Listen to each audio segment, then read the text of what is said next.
The Broad Perspective Network is not responsible for the content of the following program.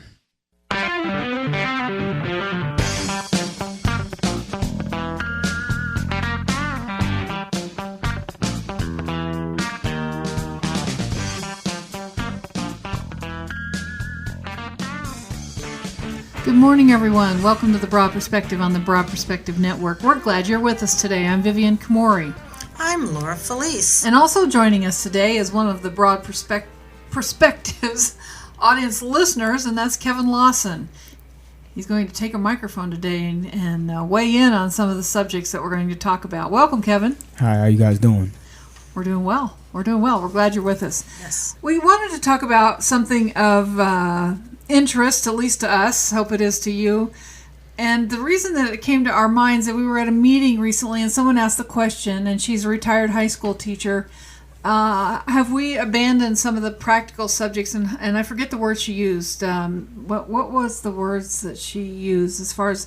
I'm drawing a blank too. I don't remember. The trades. We're not teaching them in school anymore. Of course, I'm showing my age. Kevin's much younger than Laura and I. I believe the word that she used was practical arts. Ah, thank you. See, his young mind remembers these things.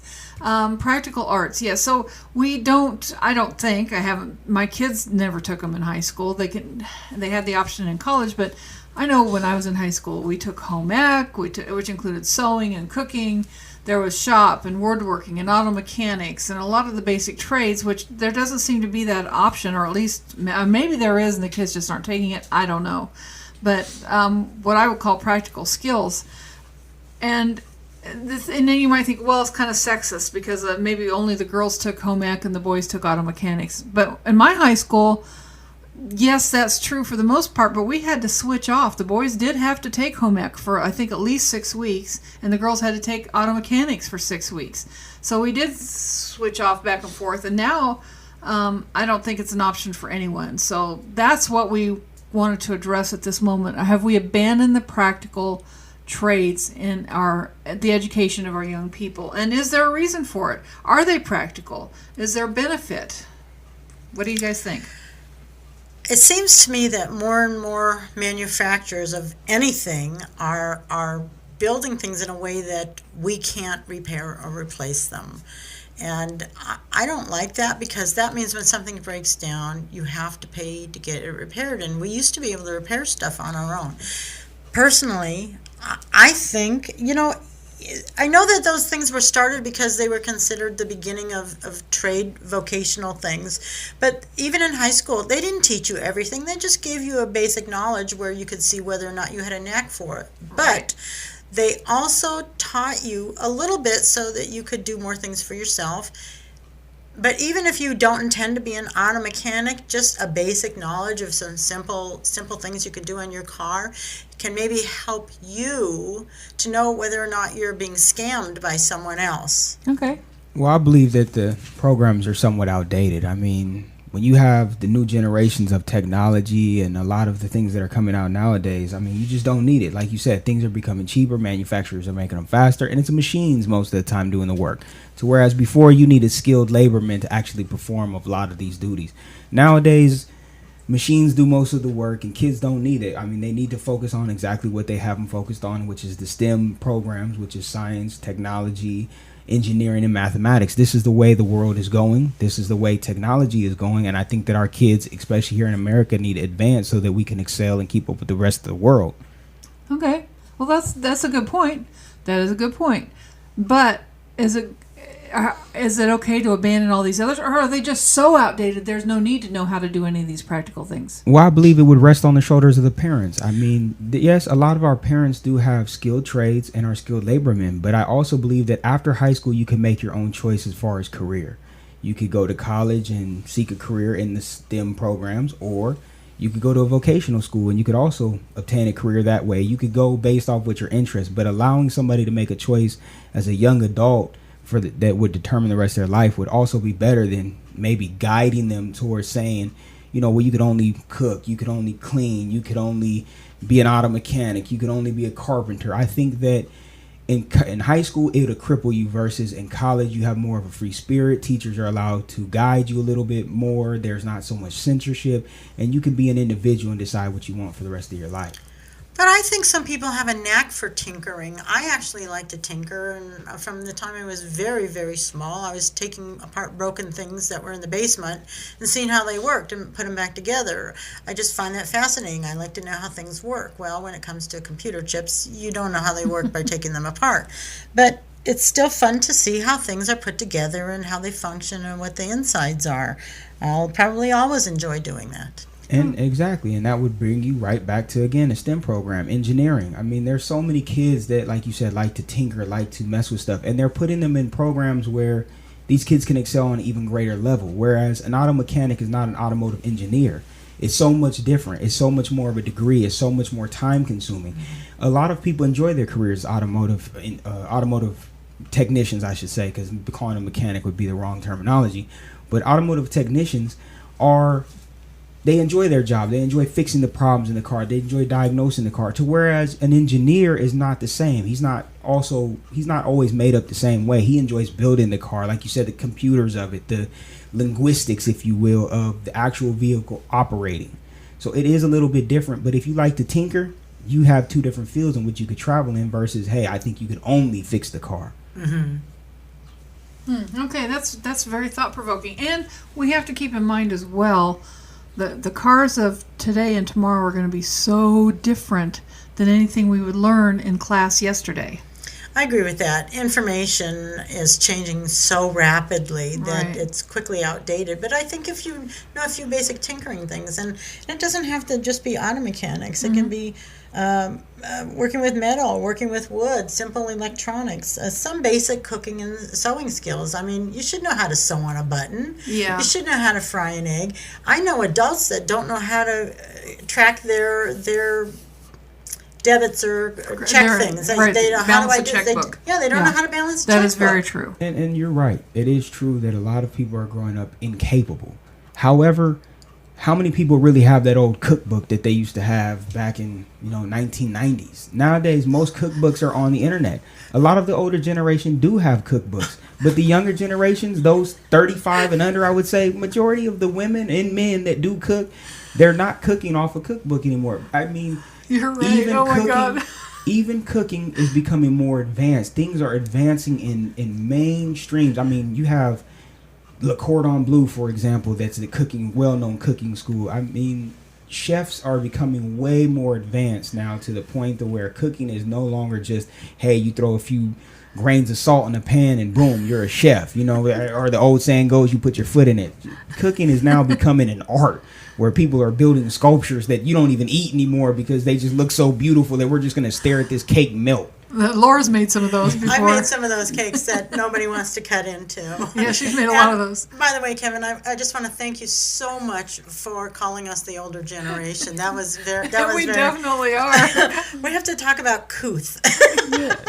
Well, you got to understand, you guys earned it, and that is something that becomes prevalent in today. And I always like to say that, yes, while older things are valued and are needed, that's what brings the foundation for the newer generation. Without the older generation keeping all of those cookbooks, we wouldn't be able to put them all on the internet. I mean, we have so many assets and tools that we're able to use now because the older generation was able to hold on to them. Well, I do have those older cookbooks, and I had a mother that taught me how to cook from the time I was very small. I couldn't even see over the top of the kitchen counter. But even I don't cook like that anymore. I know how to cook like that, but to tell you the truth, the home ec I had in, I think, junior high taught me how to make popcorn balls. Not very practical, and I was way beyond that. I have to tell you what would have been more help. The science of cooking. Yeah. If you understand chemically what's happening when you cook, you can cook anything. If you just learn how to follow a recipe, you can still learn to cook that way, but it's harder. But if you understand the science of it, it's a much more That's a good point. better foundation. And I think that's exactly what I'm saying. That's my point, is by separating the schools and allowing kids to go into vocational trades, they're able to focus on just that, and they're able to be taught just that. Some kids are not good at English, math, and all of the quote-unquote formal forms of education. However, like you said, they could cook just about anything you put in front of them and figure it out faster than most of us. And it could be something as simple as a brownie. And we've all had many brownies, but some people have brownies so good that we can't taste our gums afterwards. And some people have brownies so bad we're asking why they even dare to try to feed them to their own dog. It's just difference. And that difference allows the separation where kids can focus on what they're good at and what they can become great in, and then thus make career choices. Because that's what it's about right now. A lot of people are not able to make career choices. They're being, if you would, herded into a category in which we believe they should go. And every parent wants the best for their child, of course. But if your child is not good at science, obviously we don't want him building nuclear weapons. It's just something we're trying to build something to protect ourselves, not kill ourselves. And it's just a reality. It doesn't mean he's dumb. It just means, hey, he might be better at cooking a souffle. But there's still a segment of the population that really has an appreciation for handcrafted, artisan, bespoke items and things and stuff like that. Boy, that's good. I agree. We call them and antiques. I do too. Oh, we call them antiques. I mean, Kevin? we have to be realistic to what we're talking about. I agree with you that people love handcrafted stuff. I mean, I grew up with parents that still have the same oak wood table from when my grandmother was a kid, and we call it an antique. The way things are built in the days, they're not built like that anymore. I mean, how many people drive a muscle car from 1964 and they love the thing? Why? It's because they always say the same thing. Just that things aren't made like that anymore. I agree. Cars, cooking, things that you buy are just not made the same way they were with the love and compassion back in the days. But the reason is the new generation doesn't care. We don't care about cooking. In truth, McDonald's will suffice. We don't care about the souffle. Give us a McDonald's apple pie and we're just fine with that. It's just a reality. It used to be you got up, you made a warm cup of coffee, and you enjoyed your morning. Nowadays, we go to Starbucks. It's just different. Vivian, what do you think? If he makes any more implications about us being antique, do you think we ought to take him out back by the woodshed?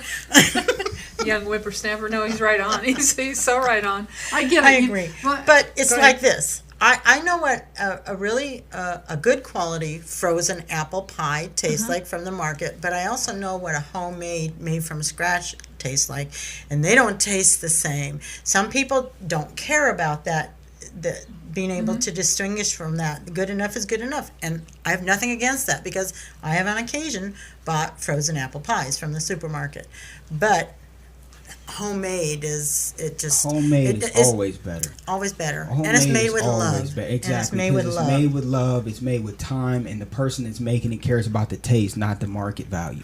That's not to devalue the frozen ones. No, the frozen ones are just fine because they're getting sold. However, let's be honest. How long does it take you to bake a pie? Depends on what kind of pie it is. It depends. It depends on what kind of pie and how organized you are. We'll say an hour, 2 hours, 3 hours, couple roughly? hours. Okay. If you have helpers. What millennial do you know spends 2 or 3 hours in the kitchen? None. Yeah, there's not many. If we're making toast and eggs, that's about as long as it's going to take.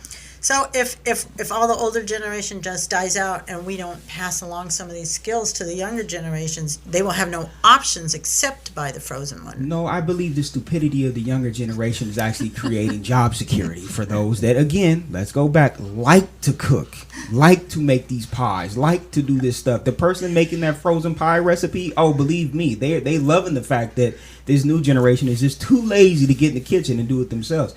You older generation, you guys put people out of business. That's why I don't like you guys. I mean, when's the last time you saw a bakery that actually made pies? I mean, they have Krispy Kreme donuts for a reason. It's because the older generation is, like you said, slowly dying off, and they stopped making the good stuff that kept you in mama's kitchen instead of at the local fast food restaurants. My favorite cookbook is Fannie Farmer's Cookbook, and it was published in the late 1800s. And I still use it frequently for certain recipes. Now, I have a young friend who's a little bit older than you, Kevin, but not much. And she's always talking about some new recipe she got off Pinterest. And I've tried to go on Pinterest. I get overwhelmed and confused. But I've been looking. I read all the recipes that come out in the newspaper. And sometimes there's ingredients there. I have no clue what they are. I mean, they're not your old standard, flour, sugar, salt, and oil. they call for ingredients and spices and vegetables that are totally new to me, and I'm not sure how in most grocery stores you'd even find them. I hate to really promote this company, but you have to go to Amazon. Yeah. And although we might not necessarily like the company as far as what they do or what they're about, you have to understand that they provide diversity, and that's what cooking is becoming. Like you said, it's not your normal run-of-the-mill things, and it's because our culture is becoming so much more diverse. People are bringing all their spices, people are bringing all their herbs, and it's stuff that America has never heard about, and it tastes so good. It might smell horrible, but it tastes so good. And I mean, it could even go as far as just certain wines that are being put in foods, or certain peppers. I mean, you go to certain Cajun restaurant or Cajun type cuisines, and it's pepper goes on for days, and all I know is black pepper. Yeah, you're right. And there's a lot of different types of peppers. We're going to take a break. We'll be back in just a moment with more of the Broad Perspective and this very interesting discussion. Stay tuned.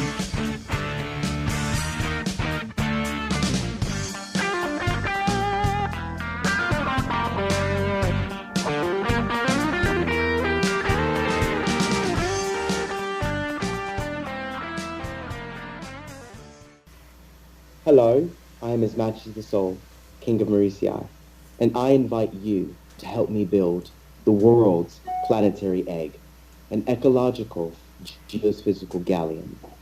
It's approximately 180 acres, and it is home to 3,000 researchers from around the world. It is the world's first sovereign, planetary, independent jurisdiction that has the capability of advancing and progressing and fast-tracking every aspect of innovation, helping us redefine what it means to be human in a new world. So check out our website. It's www.mauricii.com. MORACEAE.com. I look forward to seeing you, and please contribute, donate to the GoFundMe page. I look forward to meeting you, and let's build the planetary egg. Thank you.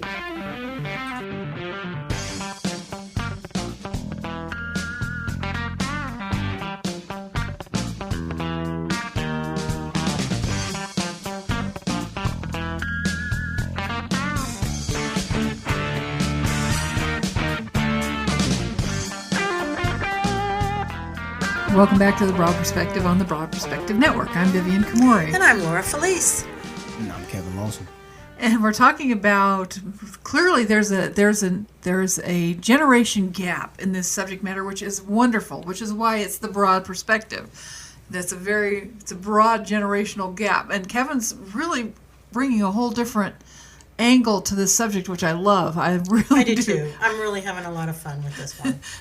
It's very interesting. Go ahead, Kev. I just think that time has lapsed, if you will. People do not have the time they used to have. It used to be men could go to work, women could stay home, or vice versa. Somebody was in the home to take care of the home, to mend the cleaning, to mend the cooking, to mend the buttons, to do the things that were necessary to take care of a family.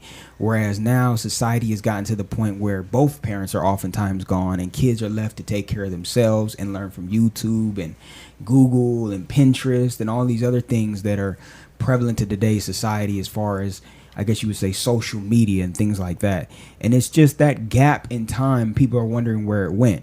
Well, it went to the internet. You know, the parents are becoming the internet. And again, I blame the parents, because it's your responsibility to teach your kids these things, to pass these things down.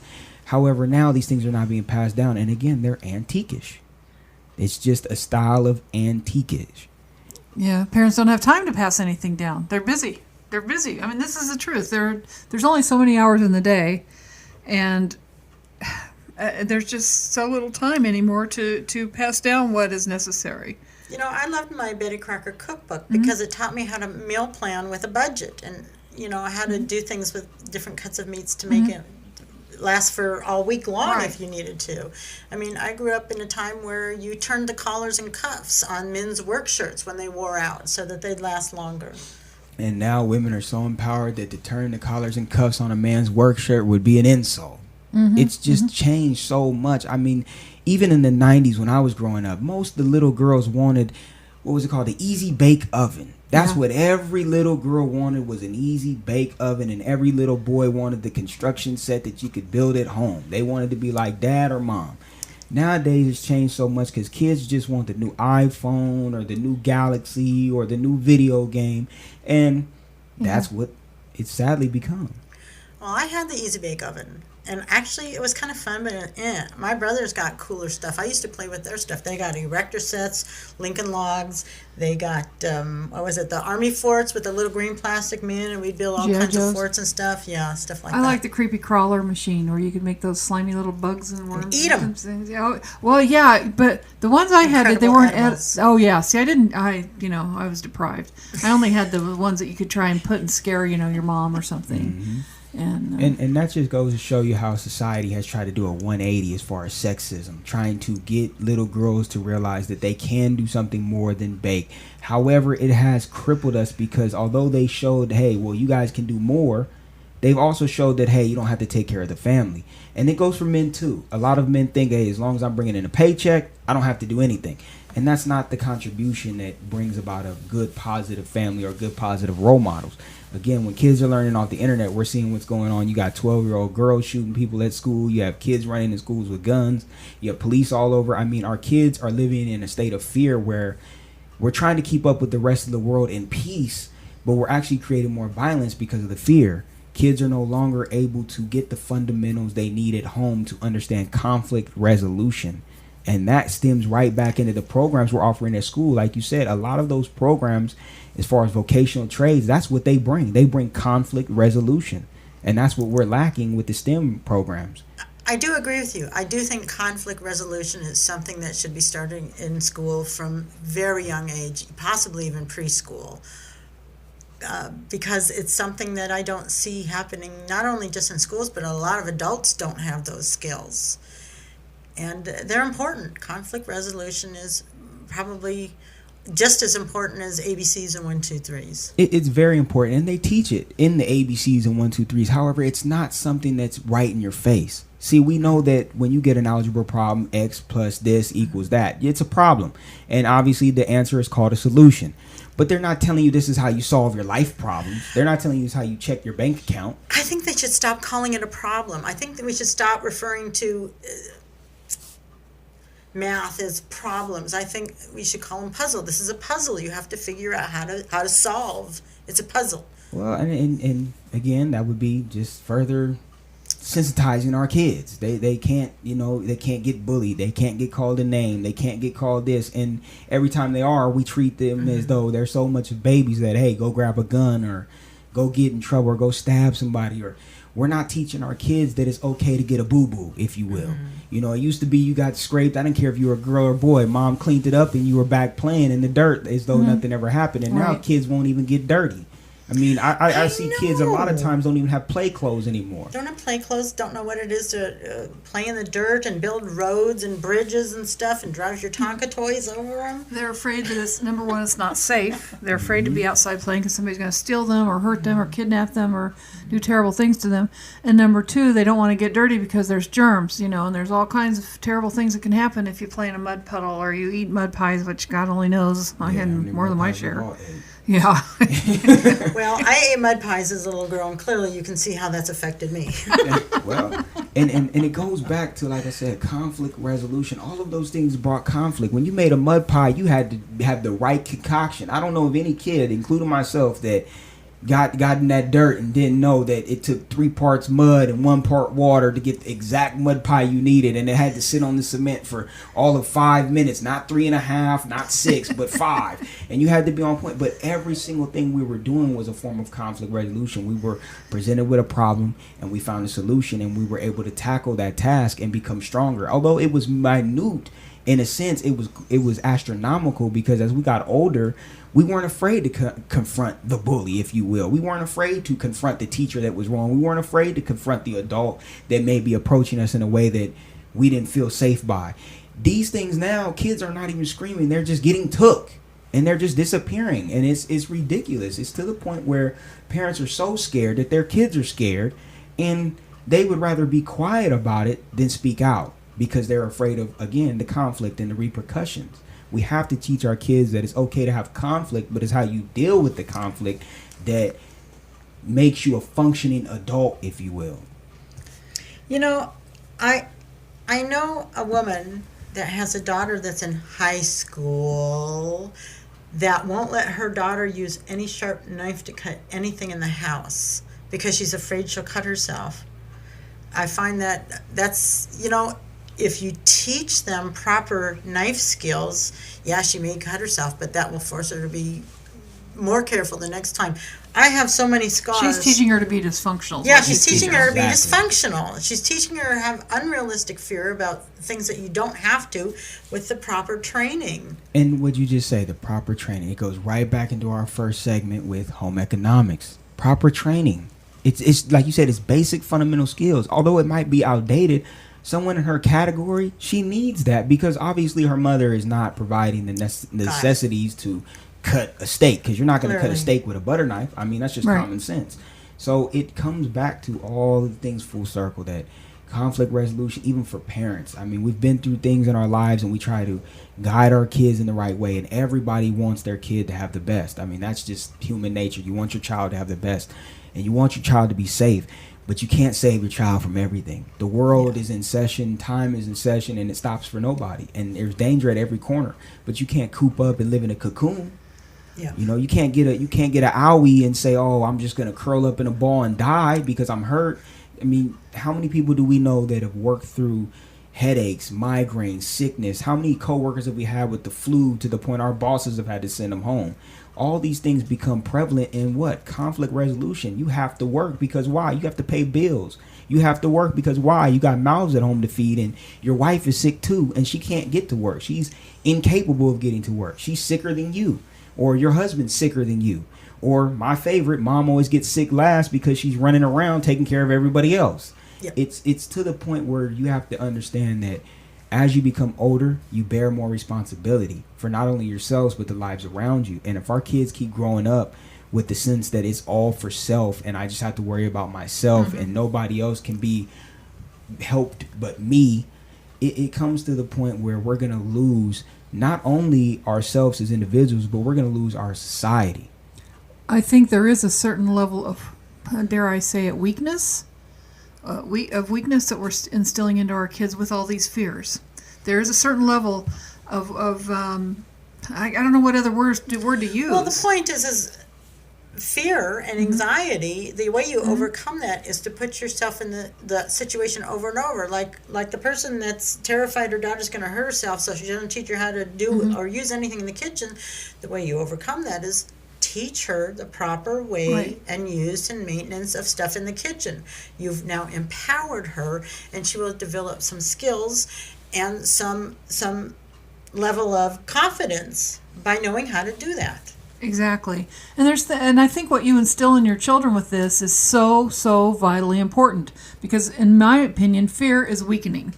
And I'll never forget, and I think both of you know this story. I had a friend who was visiting me. She'd stayed with us off and on, and she'd had a very, very tough and scary childhood, I have to say. And she'd had a lot of fear programmed into her. But I'll never forget, we were sitting at the breakfast table, and my son at the time was maybe 5 years old, and we live rural. We don't live in town. We're kind of in a semi-rural area anyway, and back off the road. And my son was riding his scooter up and down the driveway. He wasn't going out into the street. We have a very big driveway, and he was just riding his scooter around the driveway. And she was absolutely freaking out that I would let my son be out there in the driveway while I'm sitting at the breakfast table. I could see him through the window.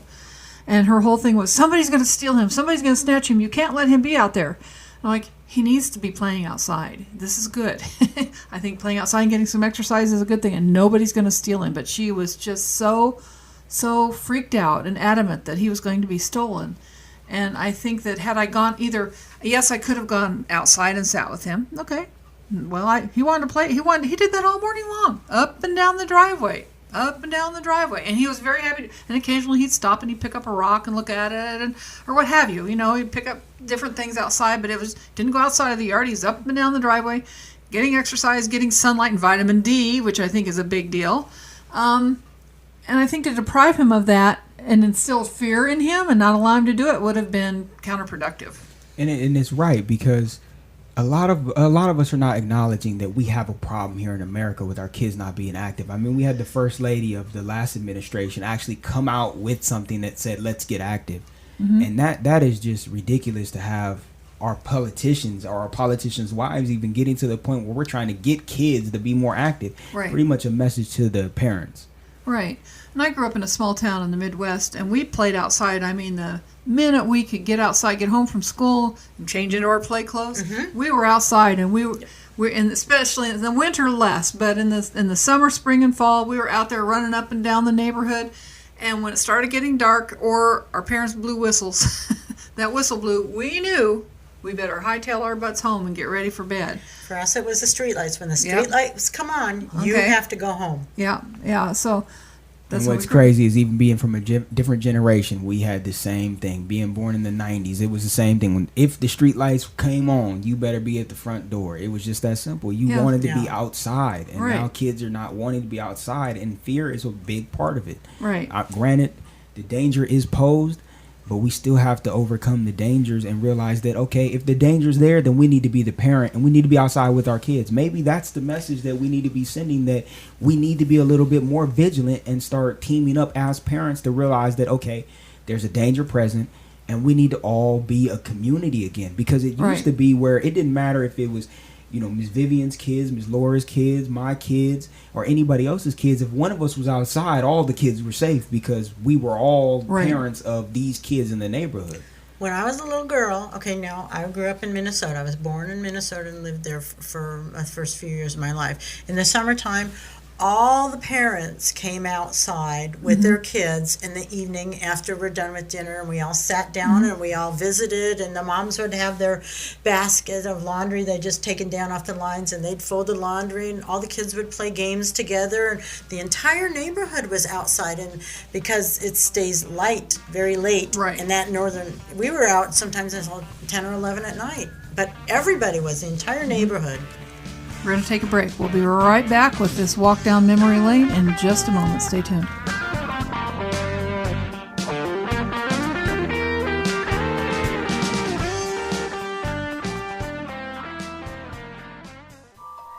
The 12th Hour.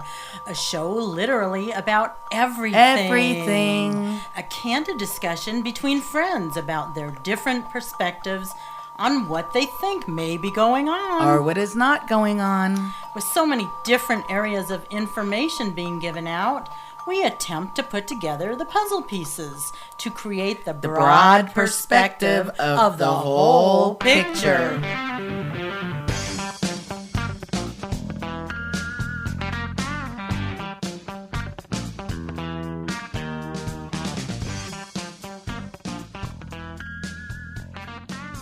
Welcome back to The Broad Perspective on the Broad Perspective Network. I'm Vivian Komori. And I'm Laura Feliz. And I'm Kevin Lawson. And we're talking about the good old days, and so not so good old days, or they're all good old days, but in the past, and how they are a changing. And I want to say that I want to go back to my story about my son riding the scooter up and down the driveway. And we lived in a neighborhood in a cul-de-sac prior to that, and if my kids were outside, there were always a lot of people outside, but I would be out with them if I was concerned, and I would have that instance as well. I'm just saying it was safe, and I don't want to instill fear in the kids. And even with that, I remember moms were at the door frequently checking, and yes, because always. It was all the moms, nobody had to do it quite so frequently. And go ahead, Kevin. Well, I think everybody at this table can acknowledge they've heard the words before. Stay where I can see you. Yes. It's just the reality. Right. Stay where I can see you. If I don't feel that something is safe, or maybe we're in a new place, we're in a new part of town, whatever the case may be, you stay where I can see you. You stay where I can get to you. And that's part of parenting that we're lacking. Right. Parents, like you said, are so busy that kids playing outside is just unheard of. I mean, you walk up and down the street, you don't see kids with new bikes often. You don't see kids with new skateboards often. And the kids that you do see with them are kind of restricted to a point, because there are a lot of times they're apartment kids that do have somewhat of a community because they're so close together and they're a little bit more tight-knit. But even those kids who would before have ventured off and been 15 miles away from home, or like you said, just a distance enough where they could hear that parent's whistle, Now they're staying within the apartment complex, and moms are always outside and dads are always outside, and it's just getting ridiculous to the point that we're closing ourselves off to the rest of our world that our kids could discover and be a part of. It's no telling how many of our kids could have that first summer job sweeping up hair at the local salon, or maybe helping that mom and pop store restock their shelves. These were the little odd jobs that you got by being a kid outside. Maybe cleaning up your neighbor's yard down the street, or whatever it might, raking leaves in the fall. Those were things that even in California we did. And now it's gotten to the point where kids are just lost. They go down the street, they don't know how to find their way home. Right. You live in a community and you don't know, if I drop you off 5 blocks from home, you don't know which way home is. You don't know which way north, east, west is. It's getting ridiculous. It is. And I'm thinking of all the things that kids miss out on. And I think back to the time as a child, and I'm sure I was in junior high, and my girlfriends and I, we'd make a lunch, a paper lunch, in a paper bag, and we would start walking down the railroad tracks. And I know people say, "Oh, that's so dangerous." Well, we knew. Stand by me. Yeah, exactly. That's exactly what it was. But you knew to get off you knew when there was a train coming. And then we'd pick asparagus, because there's wild asparagus that would grow on the ditches on the road. So by the time we actually went out on our journey, and we'd get rocks, and we'd have some asparagus, we would come Nature home. hikes. Yeah, nature hikes, and we would eat our lunches. It was so much fun, and people are afraid to do that with their kids today. I get it. Of course, one of the big things that happened was those 2 little girls walking down the tracks in some state recently that were found murdered, and that's horrible. Yeah, and it can happen, and that ruins it for everybody, and that's so widely publicized. See, that wouldn't even have crossed our minds back in those our days. nature hikes when I was little were with my mom. My mom would take us on nature hikes. Okay. Well, during the time I'm doing that, my mom's home making homemade noodles and, doing whatever.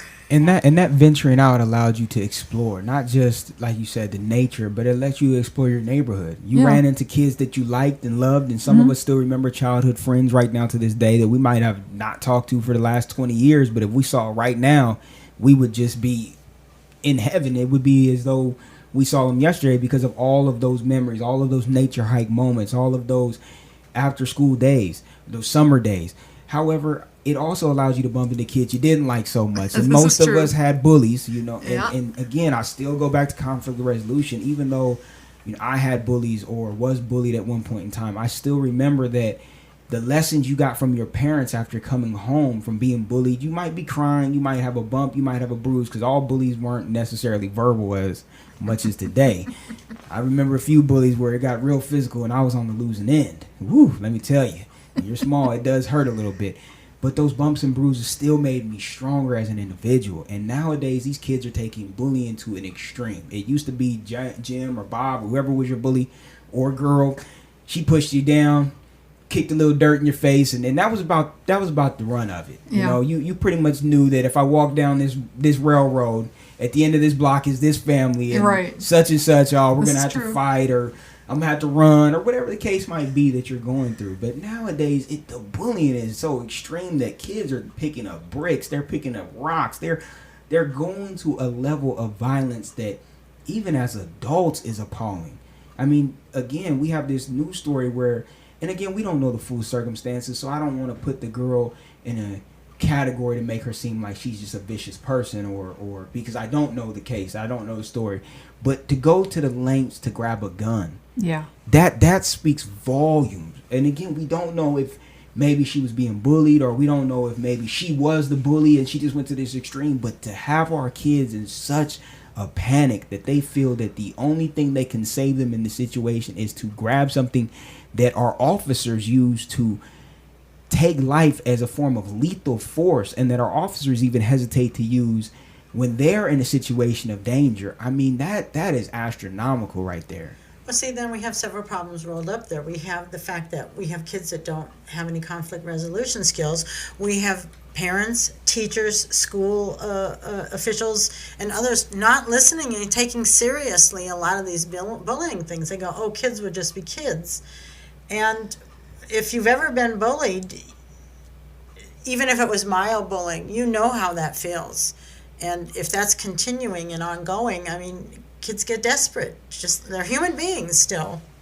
And I'm going to go Lock up your guns. Yeah, I'm going to go back once again. When I was a kid, I really didn't see much bullying going on in school at all, especially direct bullying. Like, I would not say to you directly, "Oh, you look funny," or whatever, something is wrong with you, or what have you. However, there was occasional I would call it backstabbing. They would talk about somebody else in a derogatory fashion, perhaps. I did witness that a few times, but not. I didn't ever, and maybe it was my naivete. Maybe I just didn't see it, but I'm pretty observant. It wasn't like it is now. I mean, here's the thing. Here's what I think.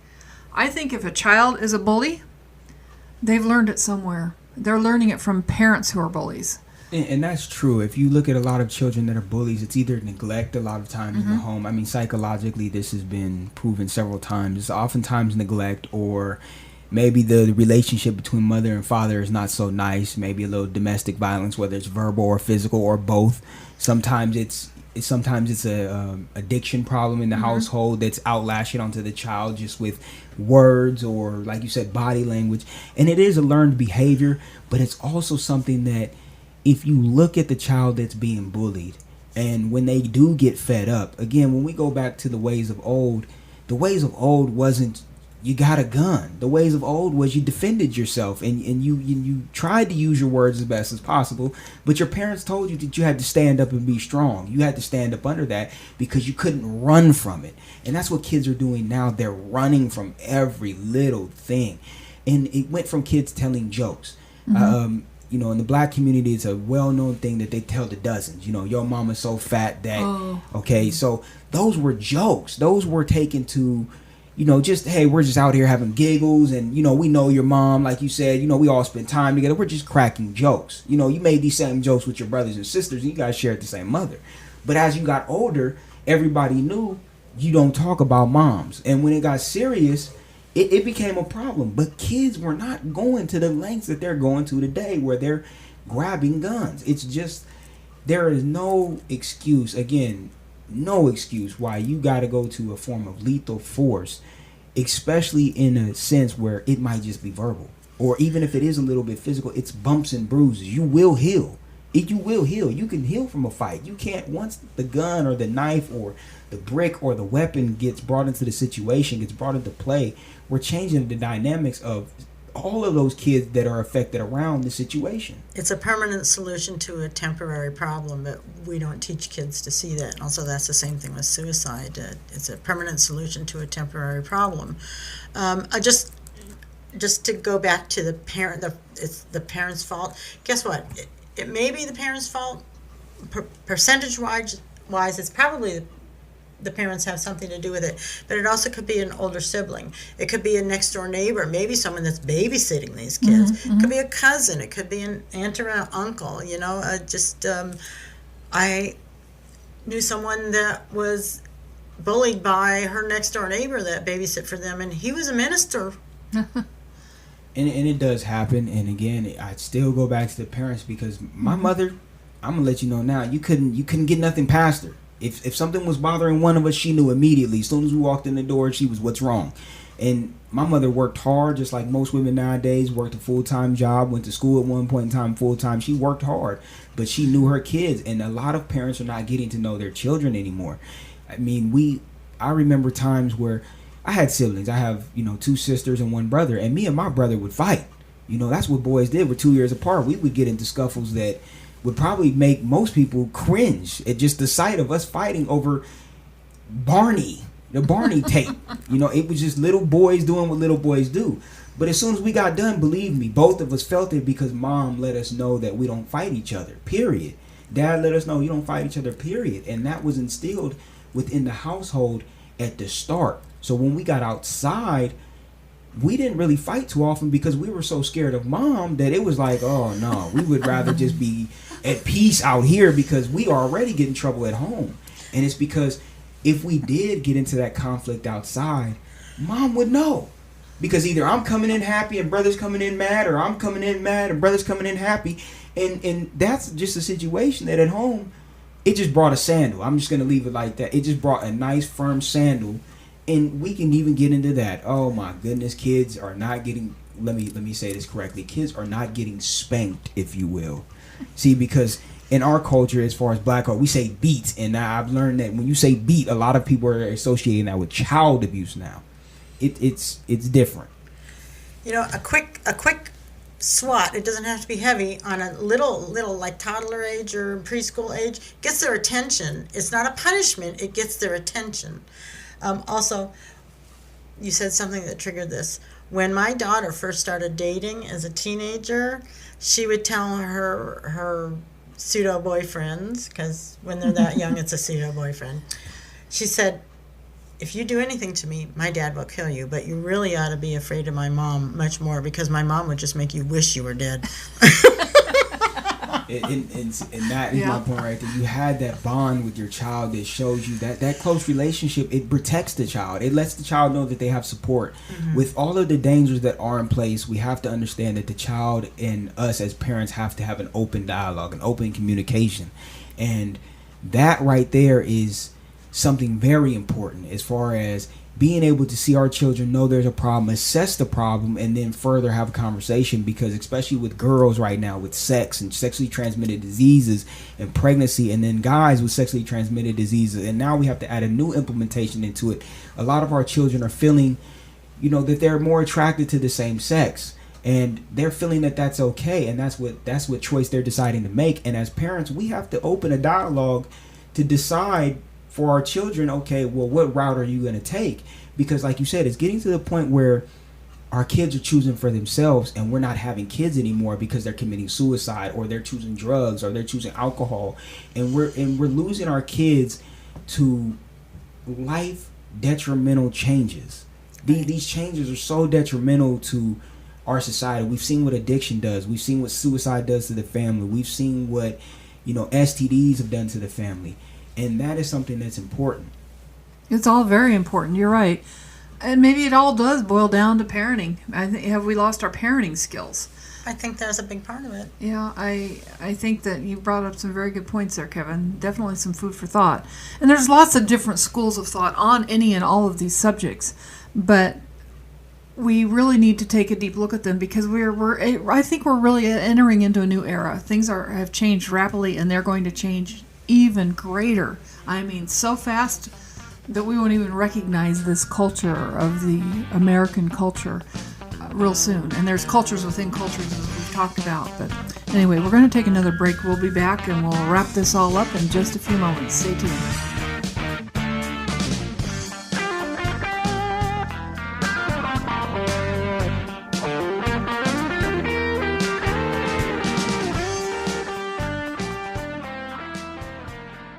BPN. Join the awakening. The Broad Perspective Network is a portal designed to reveal a new perspective and reality to those who wish to know the truth about the world we live in and our role in it. BPN. See beyond the illusion.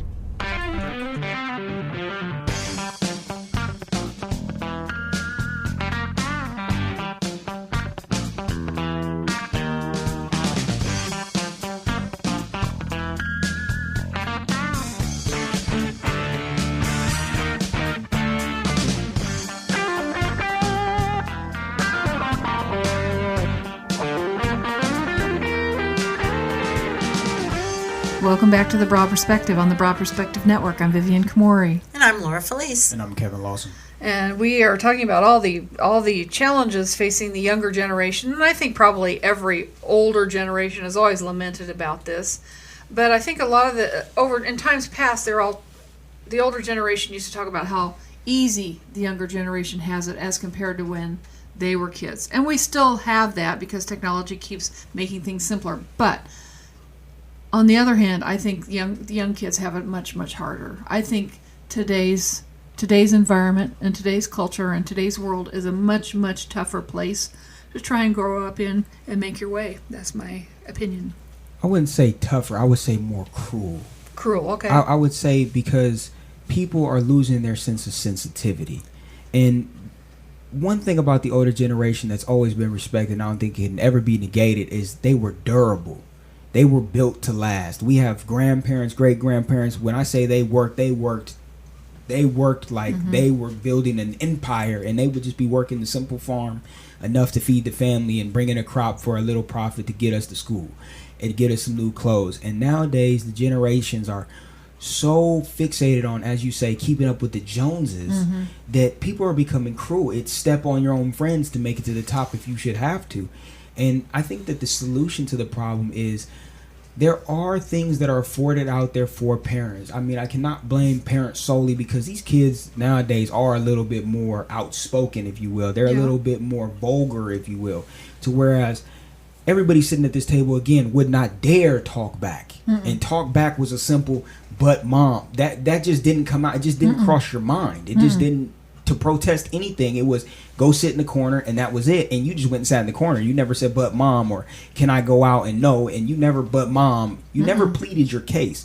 And I am glad that parents have opened the dialogue with their kids to understand the reasonings behind why their kids want to go out and be a part of society, and be a part of their friends and outgoings and outdoor activities. However, there's parenting classes that are now being promoted where we're understanding we're not your friends, we're your parents. And the choices we're making is for your betterment as an adult. The goal of every parent is to get their kids to an adulthood as functioning adults. That's the goal of every parent. Functioning adults. Because no parent really wants to look at their kid and be like, I just don't know what happened. They don't want that blame. I just don't know where I went wrong. And just and many parents have, and just like a woman going through pregnancy for the first time, who would go through breathing classes and go through all the different things with the male so that they get ready for the birth. I think that parents need to get back into that. Go to parenting classes. I mean, they show the commercials all the time. The first child, they show the parents running around getting these expensive cribs and these expensive toys and doing all these things and bathing them, and it's all the cute moments in the pictures. And then they show the second kid, and it's just like, okay, he's here. You know, if you give a toddler a cardboard box, a wooden spoon, and just a small skillet, they could play with that for hours. They will investigate it. They'll climb in it. They'll bang things together. That's magic. That's magic to a toddler, and I don't think we have that level of understanding. A kid is exploring their world. That's what it's about, and we don't have our kids explore their world anymore or participate with them in that process. Exploration. Yeah, you're right. You're absolutely right. We don't allow them the space to be creative. I think that it's becoming more as though we're treating our kids like our pets. If you really look at what I'm saying in this moment, just visualize the commands you give your kids right now in today's society. Go over there, sit, stay, be quiet. All these things are the same commands you would give to a 2 or 3 month old puppy that runs around the house wild, tears up everything in your living room and in your bedroom. You're locking doors. All these things are things that we're not visually seeing. Instead of getting on the floor with our kids and being a part of their lives, like you said, interacting. I mean, the things that you named, I was thinking about being a little kid. We had a fortress, a castle, a spaceship, and everything just in that cardboard box. I was already visualizing how big a cardboard box are we talking about, because I remember going down the street to, I guess you could say, the more prominent neighborhoods, the more fortunate, and they would always have boxes for some reason. They always bought something with a box because everything came with a box, and the bigger the house, the bigger the box. So we always looked for the big houses because, when you had a big box, it was a space shuttle for 6 of us, and that's what we're lacking, that interaction between parent and child. And I think that, again, that is the major solution, is interaction between parent and child, to get out there with your kids. Stop trying to get on the internet because it's quiet in the house. I understand mommy and dad need a moment to do whatever you guys decide to do. Hey, put them outside. But make sure your neighbor is out there. Make sure there's a responsible adult out there that you can trust. And I stress that more and more and more, that you can trust. Yeah. Because oftentimes when we've looked at the situations where kids have been abducted or have been abused in any way, it's oftentimes somebody they know and trust. And it's not the responsibility of our kids to trust any adult. Right. It's our responsibility to trust that adult. And that's where we need to, again, as parents, start getting to go to a couple parenting classes. I'm not saying it's got to be a religious practice. I'm not saying you got to go like you would go to your modern day belief or faith or whatever you guys congregate or whatever you call yourself. But go to some of the things that may show you how to be a better parent. Because we have opened a dialogue with these kids. We have shown these kids that they have a voice, that they can be somebody even in youth, and that they can be a powerful figure even in youth. And that's something that as adults we need to empower our kids to understand. I think you're right. And I think as I listen to you say that, and I think back to my own life and my own parenting, I think that I didn't listen as much as I could have. I didn't give as much importance to what my kids were saying when they would come up with ideas or things. I should have listened harder. Even though I would hear them peripherally, I might be stirring a pot of soup on the stove or what have you, and they're talking away about some invention they want to make or some dream that they have. And yes, I hear it. And I might even comment, and I might comment appropriately, but it's really not sinking in with me to have a deep, heartfelt conversation about that, to maybe take that to the next level. Because when you're first beginning to socialize with members of the opposite sex, as you get to know somebody better, you talk about your hopes and your dreams and your wishes. How many of us have that relationship with their parents from a very young age, where we listen to their hopes and their dreams and their wishes too? Right. We grow up as small children. We're very egocentric. At a certain point, we don't have an awareness that our parents are separate people and they have lives apart from being a parent. And again, even as parents, I think that when you understand yourself as a parent, you understand the kids around you, and you become an influence to even those kids that may just be over for a day. Right. I would love it. I would love nothing more if I had a son or a daughter and they didn't feel comfortable coming to talk to me, so they went and talked to their aunt, or they went and talked to their neighbor. Because I know as an adult, you know, if my child is maybe scared to say, hey, well, look, I'm homosexual, or maybe scared to say, well, I'm having sex now, or, you know, I tried this or I did that, and they do go talk to an adult, and I would appreciate if that adult comes and talks to me about it, and we can maybe come up with a solution, even if that solution is, look, just let my son keep talking to you. Yeah. Because if I feel I can trust you and my son is comfortable enough, and we can make the necessary adjustments as adults, as parents, to combat whatever it is, or further help him understand that it's accepted and that we can grow together as a family, and that he doesn't have to feel inferior or bashful, or that there's going to be some kind of punishment because of who he truly is or who she truly is. And it's a possibility that if your child has an aunt or an uncle they can go to and talk to, perhaps you can get to the point where the child, the aunt or the uncle, and the parent are having a discussion together. Absolutely. That's because then you have a safety net. You have a non-parent there who can be a mediator, so that when initial emotional outbursts come out, people can calm down and just discuss the issue without the emotion. Exactly. And like they say, it takes a village. Yes, thinking that same thing. It takes Sometimes a village. it does, and I think that's a skill we've lost. Yeah. It is, because our kids are becoming emotional. We're emotional. Humans are emotional. That's what we do know. And sometimes as parents, like you were saying, sometimes you don't always feel like you listened enough. But it comes from our upbringing too. Moms and dads they didn't want to hear it. You're absolutely right. With that being said, and we're getting just about out of time, we want to bring it back to everybody wants the best thing for their kids. No matter what that is, we want the best thing for our kids. Regardless of their socioeconomic status. Exactly. No matter what it is. It doesn't matter whether you're poor, middle class, upper class, whatever. You want the best for your children.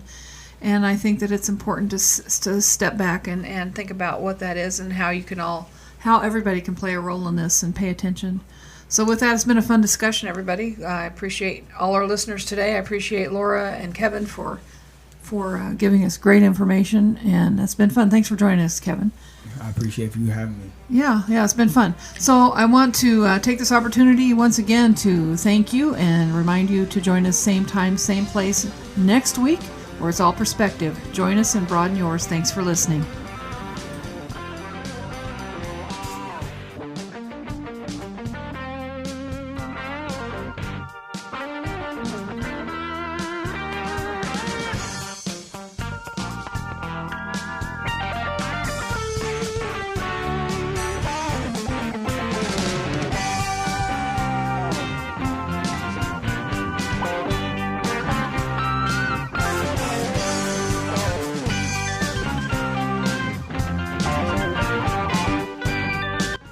We hope you've enjoyed today's show. To keep programs like this and other programs on the Broad Perspective Network, go to thebroadperspective.com and click the donate button. We truly appreciate your support.